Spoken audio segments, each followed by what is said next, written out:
आत्मीय भाइयों और बहनों, प्रणाम। कैसे हैं आप? आशा है आप अच्छे ही होंगे, स्वस्थ होंगे, व्यस्त होंगे, मस्त होंगे, कुछ अच्छा पढ़ रहे होंगे, कुछ अच्छा सुन रहे होंगे, विचारों की घुड़दौड़ में कुछ चिंतन कर रहे होंगे, कुछ मनन कर रहे होंगे। साथियों, इन्हीं विचारों की श्रृंखला को, स्वाध्याय सत्संग को आगे बढ़ाते हुए एक विचार घूमने लगा कि कारण क्या है। कारण क्या है? हम सभी गायत्री परिजनों के बच्चे, हम सभी गायत्री परिजनों के बच्चे, परिवार के संगी साथी बाबाओं के चक्कर में फंसे जाते हैं। साक्षात महाकाल की अवतारी सत्ता को हम पहचान नहीं पा रहे और दूसरों को, दूसरे धर्म के बड़े लच्छेदार बातें करने वाले और चमत्कार दिखाने वाले बाबाओं के चक्कर में हमारे बाल बच्चे फंसती चली जा रहे हैं। जानते हैं कि कारण क्या है? साथियों, इस बारे में जब ज्यादा चिंतन मनन किया तो निकल के ये आया कि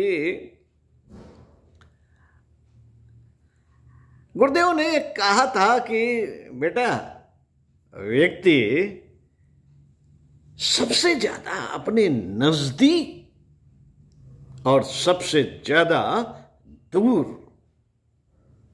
के व्यक्तियों को जानने की भूल करता है। नजदीक कौन? हमारे माता पिता। नजदीक कौन?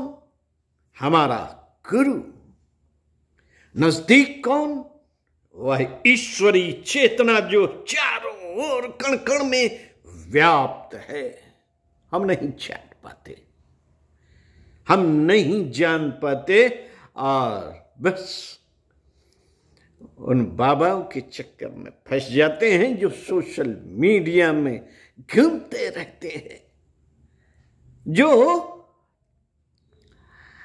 अपने अपने धर्म संगठनों को बनाकर कूदते फिर रहे हैं दुनिया को बदलने की, कूदते फिर रहे हैं अपने आप को विश्व गुरु बनाने की दौड़ में, कूदते फिर रहे हैं अपने आप को यह प्रतिष्ठित करने के लिए कि हम ही इस युग का अवतार है। तो साथियों, यही विषय पर जब हम देखते हैं और गुरुदेव को जब हम समझ जाते हैं कि ईश्वर क्या है, कौन है, कहाँ है, कैसा है, आत्मा क्या है, उसको कैसे जाना और पाया जा सकता है, व्यक्ति के अंदर छुपे हुए गुण, कर्म, स्वभाव, चिंतन, चरित्र, व्यवहार, यही वो ताकते हैं, धैर्य और साहस जैसे दो बल, आलस्य और प्रमाद जैसी दो शत्रु, यही हमारे जीवन को घुमाते रहते हैं। साधना तो बहुत कठिन है, लेकिन जो दिखता है वो बिकता है। गुरुदेव दिखते नहीं। गुरुदेव एक साधारण व्यक्ति दिखते हैं, नर में नारायण का अवतार दिखते हैं, लेकिन कब? तब जब उन्होंने कहा कि बेटा, मुझे जानना है तो मुझे मेरे साहित्य में खोजो। साहित्य इतना विशाल है कि कोई एक पुस्तक पढ़ लीजिए, जिस विषय में आपकी रुचि हो उस विषय से संबंधित एक वाङ्मय पढ़ लीजिए। कुछ नहीं पढ़ सकते? अरे रामायण रोज पढ़ लेते हैं, एक दो दिन में अखंड पाठ कर डालते हैं, भगवत गीता पढ़ लेते हैं, गीता का पाठ कर डालते हैं, तब फिर क्या दिक्कत क्या है कि जो विषय के अंतर्गत साहित्य है और उसकी जानकारी करना चाहते हैं आप, एक वाङ्मय पढ़ डालिए, वाङ्मय में वो सब मिल जाएगा जिस विषय में आपको रुचि है। मित्रों, ये बाबाओं के चक्कर में क्यों पड़ते? जब हम मनोविज्ञान समझते हैं कि हमारे बच्चों का और हमारा क्या मनोविज्ञान था,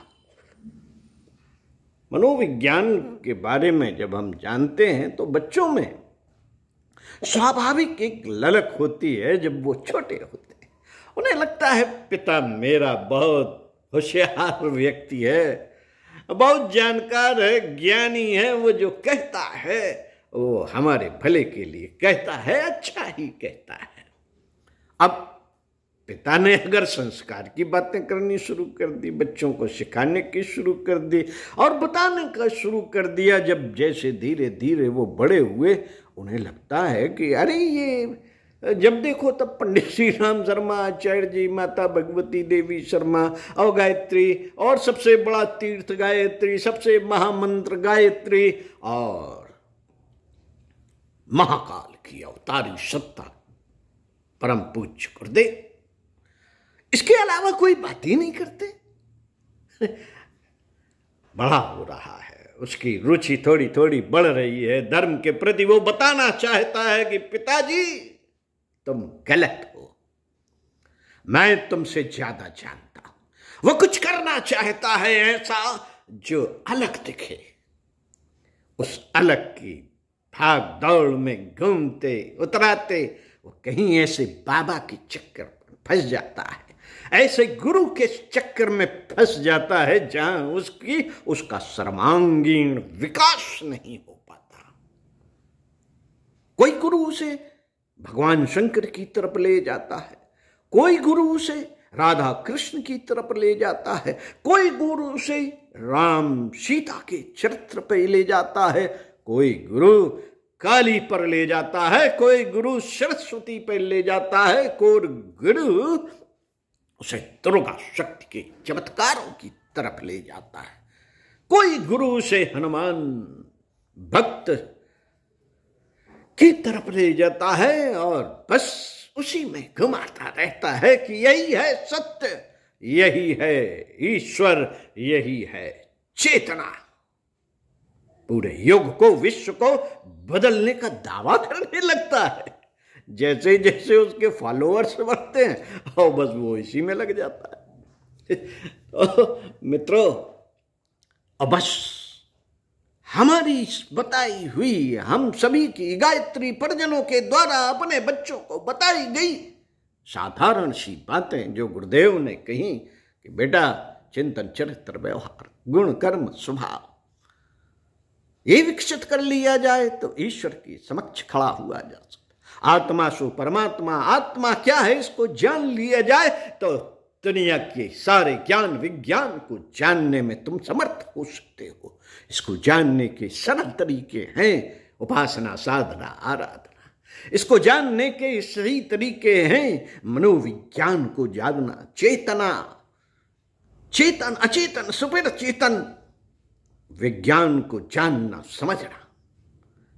बस वो बच्चे की वह मानसिकता काम करने लगती है कि अरे ये सब अपने ही गुरु गुरु करते रहते हैं, मैं भी तो बहुत कुछ हूं, अब मैं क्या करूंगा, गीता पढ़ूंगा, अब मैं क्या करूंगा, अब मैं वेद पढ़ूंगा, अब मैं क्या करूंगा, हम वेदों की उक्तियां पढ़ेंगे, अब मैं क्या करूंगा, अब रामायण का पाठ करूंगा, हम दुर्गा सप्तशती का पाठ करूंगा और बता दूंगा अपने पिताजी को कि धर्म हम भी जानते हैं। और इसी खोज में लग जाता है। क्या करना चाहता है वो? अपने पिता को हराना चाहता है, अपने पिता को दिखाना चाहता है कि हम कम नहीं हैं।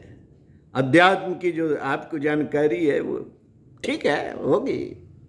आपके गुरुजी तो 10 तरह की बातें करते हैं, रामायण तो एक बात करती है। आपके गुरुजी तो किसी विषय में कम से कम 5-6 तरीके की बातें करते हैं। कभी कहते हैं कि ये करना ठीक है, कभी कहते हैं कि ये करना ठीक है, कभी कहते हैं साधना इस तरह करनी चाहिए, कभी कहते हैं ये तो हमने बताया था कि बैठने का तरीका है। पहले कह देंगे कि यही है सब कुछ, और फिर जब बैठने लगे 2-2 घंटा माला जपेंगे तो कहेंगे इससे कुछ नहीं होगा।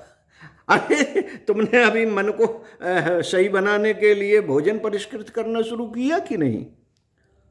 जाने क्या क्या कहते रहते हैं, कोई एक बात ही नहीं। तो वो इस चक्कर में चले जाते हैं कि हम सही बात पता करेंगे। हमारे भी बच्चे सही बात पता करने के चक्कर में जाने कभी ज्योतिष में उलझ जाते हैं, कभी अंक विज्ञान में उलझ जाते हैं,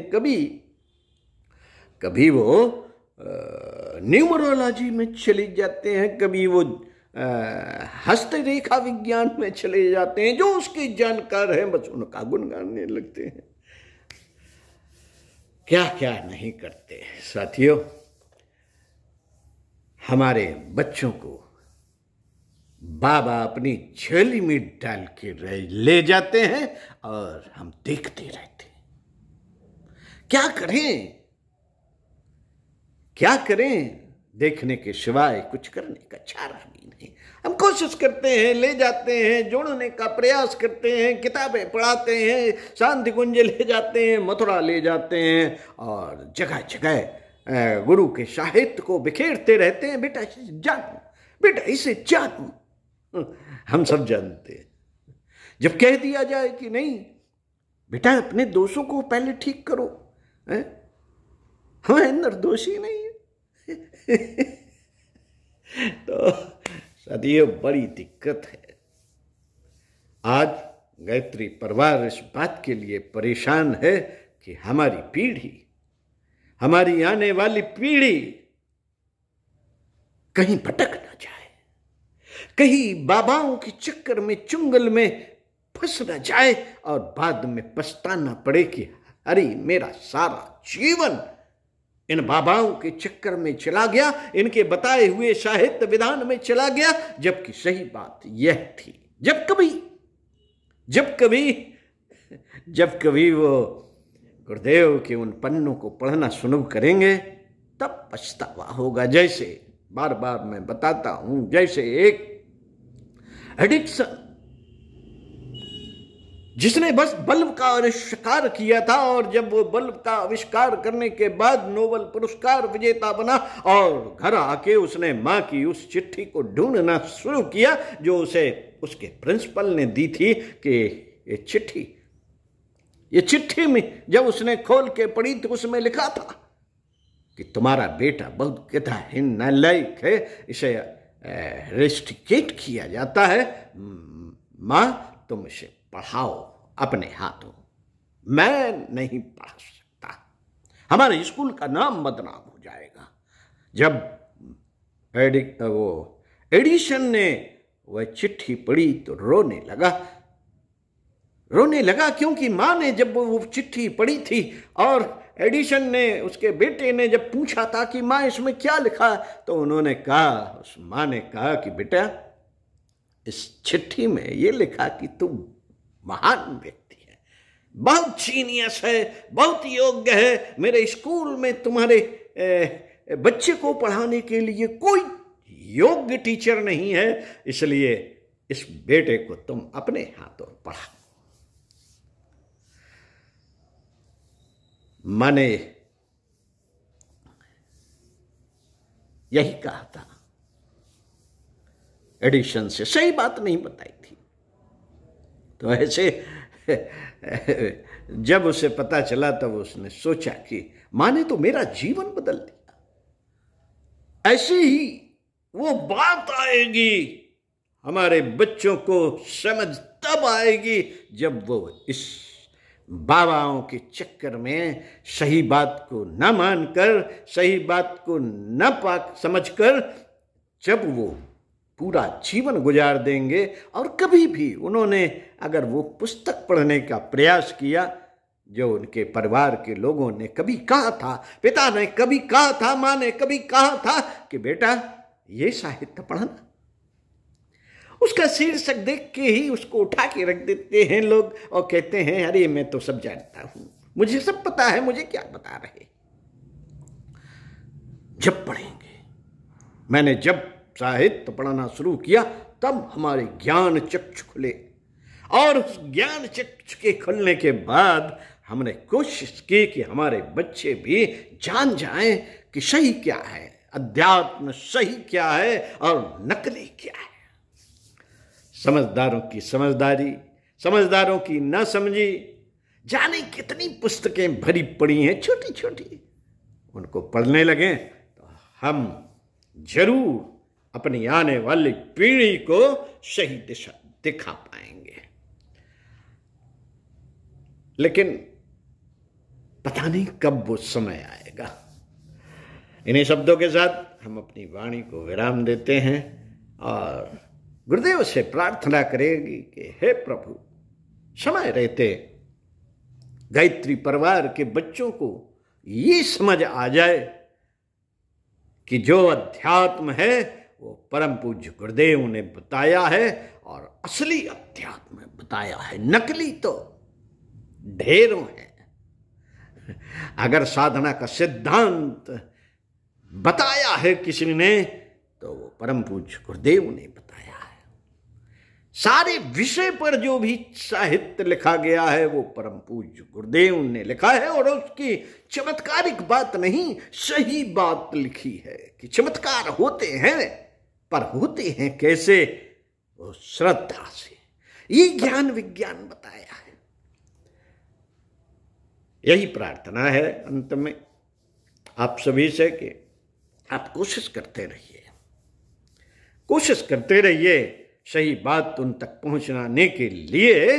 अच्छा साहित्य की लाइब्रेरी बनाइए घरों में, क्या पता कब उनकी इच्छा जाग जाए कि चलो इन्हें भी पढ़ते हैं, ये चिंता और चिता में क्या अंतर है, साहित्य में इस वांग्मय में क्या लिखा है, इसे भी पढ़ते हैं। तो जब वो पढ़ेंगे तो उनके ज्ञान चक्षु खुल जाएंगे कि हमने व्यर्थ में अभी तक इतना समय गवाया, और जो समय बचा है उसमें वो जानकारी करने का प्रयास करना शुरू कर देंगे।